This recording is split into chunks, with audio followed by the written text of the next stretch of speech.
इस फिल्म की कहानी 40 साल के एंडी नाम के एक आदमी के ऊपर आधारित है, जिसने आज तक किसी भी लड़की के साथ घपाघप नहीं किया। इसलिए एंडी के कुछ दोस्त मिलकर ये कसम खाते हैं कि वो एंडी का किसी न किसी लड़की के साथ तो घपाघप करवा के ही रहेंगे। अब क्या वो अपने इस कसम को पूरा कर पाते हैं, ये हम आज की इस एक्सप्लेनेशन में देखने वाले हैं। आज मैं जिस फिल्म को एक्सप्लेन करने वाला हूँ उसका नाम है 40 Years Old Virgin और ये फिल्म 2015 में रिलीज हुई थी। मूवी की शुरुआत में हम 40 साल के एंडी को देखते हैं। एंडी एक वर्जिन लौंडा है और वो अपने अपार्टमेंट में अकेला रहता है। एंडी को एक्शन फिगर्स कलेक्ट करने का बहुत शौक है और अपने इसी शौक के चलते एंडी ने अपने पूरे अपार्टमेंट को एक्शन फिगर से भरा हुआ है। इसके अलावा एंडी स्मार्ट टेक नाम की एक इलेक्ट्रॉनिक शॉप में भी काम करता है। एक दिन एंडी के साथ काम करने वाले जैक, कार्ल और डेविड उसे अपने साथ पोकर गेम खेलने के लिए इनवाइट करते हैं। एंडी का भी आज तक कोई दोस्त नहीं बना था, इसलिए उसे इस बात की बहुत खुशी होती है कि कोई उसे इनवाइट कर रहा है। इसलिए वो उन्हें आज रात को मिलने के लिए हाँ बोल देता है। रात को एंडी पोकर गेम खेलने के लिए जाता है और गेम खेलते वक्त वहाँ पर बैठे चारों दोस्त एक दूसरे को अपनी अपनी घपाघप की कहानियां बताने लगते हैं। लास्ट में एंडी की बारी आती है, पर उसने आज तक किसी के साथ भी घपाघप नहीं किया था, इसलिए उसे इस बारे में कुछ पता नहीं था।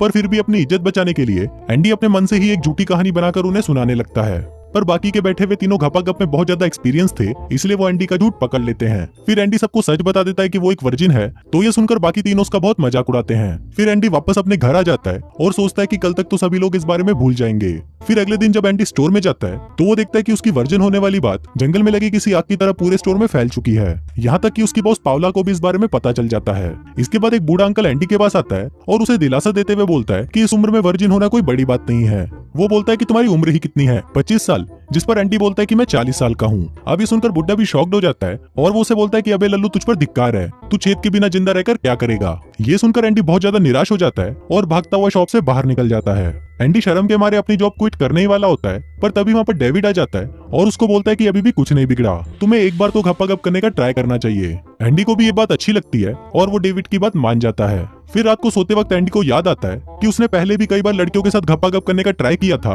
पर कभी भी वो अपने इस महान काम को पूरा नहीं कर पाया। अगले दिन हम देखते हैं कि डेविड, कार्ल और जे अब एंडी के दोस्त बन जाते हैं और वो तीनों कसम खाते हैं कि वो एंडी का किसी लड़की के साथ तो घपाघप करवा के ही रहेंगे। इसके लिए वो चारों रात को क्लब जाते हैं और वहाँ पर सबसे पहले जे एंडी को लड़की पटाने की टेक्निक सिखाता है। वो एंडी से कहता है कि क्लब में जो लड़की सबसे ज्यादा नशे में है उससे जाकर बात करो, उसे पटाओ और उसके साथ पूरी रात घपाघप करो। एंडी भी उसकी बात मानकर एक लड़की के पास जाता है और उसे घपाघप करने के लिए पटा लेता है, पर वो लड़की क्लब में से निकलने से पहले बहुत सारी ड्रिंक कर लेती है और घपाघप करते वक्त वो एंडी के ऊपर ही उल्टी कर देती है, जिससे एंडी का सारा कार्यक्रम शुरू होने से पहले ही खत्म हो जाता है। अगले दिन एंडी के दोस्त एंडी को लेकर काफी खुश होते हैं क्योंकि उनको लग रहा था कि कल रात एंडी ने धुआंधार संभोग किया होगा। पर जब एंडी उनको अपनी कल रात की दुख भरी दास्तां बताता है तो ये सुनकर एंडी के दोस्त सोचते हैं कि इस चूतिए से तो कुछ नहीं होगा। इसके बाद वो तीनों फिर से एंडी की मदद करने की कोशिश करते हैं और वो देखते हैं कि स्टोर में एक लड़की आई है, तो वो एंडी को उस लड़की को अटेंड करने के लिए बोलते हैं। उस लड़की का नाम ट्रिश होता है और जब एंडी उससे बात करने लगता है तो ट्रिश को वो काफी पसंद आता है और वो जाने से पहले एंडी को अपना नंबर देकर जाती है। एंडी ये देखकर बहुत खुश होता है कि पहली बार उसे किसी लड़की ने अपना नंबर दिया है। इसके बाद जे एंडी के पास आता है और उसे बोलता है कि तुम्हें अपने लुक्स और पर्सनैलिटी पर भी काम करना चाहिए। इसके लिए जे एंडी को एक ब्यूटी पार्लर लेकर जाता है जहाँ उसकी वैक्सिंग होती है। फिर जब एंडी अपनी शर्ट उतारता है तो उसके चेस्ट पर बहुत सारे बाल होते हैं। एंडी के बालों को देखकर ब्यूटिशियन भी चौंक जाती है और वो अपने स्टाफ को बोलती है कि आज मेरी सारी अपॉइंटमेंट कैंसिल कर दो क्योंकि मेरा पूरा दिन तो इस भालू को इंसान बनाने में ही चला जाएगा। इसके बाद एंडी की वैक्सिंग शुरू होती है और वैक्सिंग कराते वक्त एंडी को इतना दर्द होता है कि उसकी आत्मा उसके शरीर में से बाहर निकल जाती है। अब एंडी इस दर्द को झेल नहीं पाता, इसलिए वो वैक्सिंग के बीच में से उठकर वहां से चला जाता है। फिर अगले दिन एंडी कार्ल को बोलता है कि मैं बहुत बड़ा चोमू था जो मैंने जय की बात मानी, पर इस पर कार्ल उसे बोलता है कि तुम चोमू तो अभी भी हो, पर हमेशा हैंडसम दिखना ही सब कुछ नहीं होता, तुम्हारे अंदर कॉन्फिडेंस भी होना चाहिए।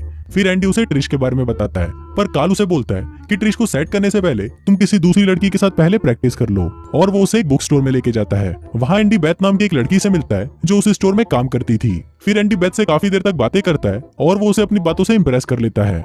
इसके बाद डेविड एंडी के घर पर आता है और वो उसे अपनी मियां खलीफा की रोमांचक कहानियों का पूरा कलेक्शन देते हुए बोलता है कि आज रात को इन्हें देखते हुए तुम अपनी हाथ गाड़ी जरूर चलाना। अब पहले तो एंडी डेविड को मना कर देता है और बोलता है कि मुझे ये सब नहीं देखना, पर डेविड के जाते ही वो इन डीवीडीज को चलाकर देखने लगता है। अब कुछ देर तक देखने के बाद एंडी को ये अच्छा नहीं लगता, इसलिए वो उसे चेंज करके भाईजान की फिल्म देखने लगता है। फिर अगले दिन एंडी ट्रिश को डेट पर जाने के लिए कॉल करता है और उसमें इतना कॉन्फिडेंस नहीं होता कि वो उससे बात कर पाए, इसलिए वो फोन काट देता है। अब ऐसे ही कुछ दिन बीत जाते हैं और फाइनली एंडी ट्रिश को डेट पर चलने के लिए पूछ लेता है। फिर रात को दोनों एक रेस्टोरेंट में डिनर करते हैं और डिनर करने के बाद ट्रिश एंडी को अपने घर पर लेके जाती है और वहां पर वो दोनों घपाघप का प्रोसेस स्टार्ट कर देते हैं। अब एंडी को तो घपाघप करना आता नहीं था, इसलिए जब ट्रिश उसे अपने छोटे चेतन पर प्रोटेक्शन लगाने के लिए बोलती है तो एंडी इस काम को भी नहीं कर पाता और वो 10-15 प्रोटेक्शन ऐसे ही खराब कर देता है। इसके बाद वो दोनों फिर से घपाघप का प्रोसेस स्टार्ट करने ही वाले होते हैं कि तभी वहां पर ट्रिश की बेटी मार्ला अपने बॉयफ्रेंड के साथ आ जाती है और बिस्तर पर पड़े हुए प्रोटेक्शन को देखकर सोचती है कि उसकी मां ने घपाघप के 10-15 राउंड तो खेल ही लिए हैं और अभी वो और खेलना चाहती है। लेकिन तभी ट्रिश उसे समझाती है कि उनके बीच में ऐसा कुछ नहीं हुआ। वहाँ एंडी भी चुपचाप अपने बिस्तर से उठता है और अपने कपड़े लेकर वहां से चला जाता है। फिर अगले दिन कार्ल और जे जब एंडी से उसकी डेट के बारे में पूछते हैं तो एंडी उन्हें बताता है कि ट्रिश के 2 बच्चे हैं और उनमें से एक की तो शादी भी हो चुकी है और उसका भी एक बच्चा है। ये बात सुनकर वो दोनों एंडी का बहुत मजाक उड़ाते हैं और उसको बोलते हैं कि तुम तो एक दादी अम्मा को डेट कर रहे हो। फिर जे एंडी को ऐसी फैमिली वाली औरतों से दूर रहने के लिए बोलता है, पर एंडी उसकी कोई भी बात नहीं सुनता। फिर रात को ट्रिश और एंडी फिर से डेट पर मिलते हैं और यहाँ पर वो दोनों प्लान बनाते हैं कि अब वो दोनों अपनी 20वीं डेट पर घपाघप करेंगे और तब तक वो दोनों घपाघप से दूर रहेंगे।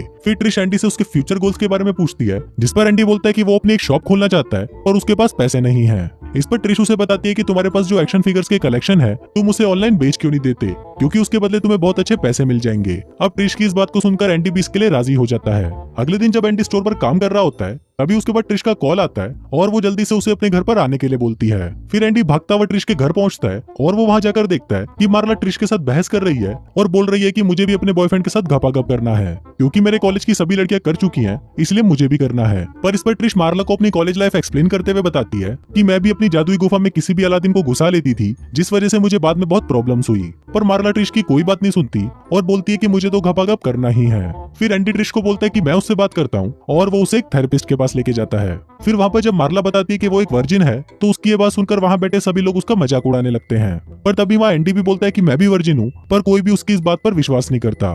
फिर घर आते वक्त एंडी मार्ला को बोलता है कि उसकी ये वर्जिन वाली बात वो अपनी मॉम को ना बताए। फिर मार्ला उससे पूछते कि तुम इस बारे में मॉम को कब बताओगे, तो एंडी बोलता है कि मैं जल्दी ही उसे बता दूंगा।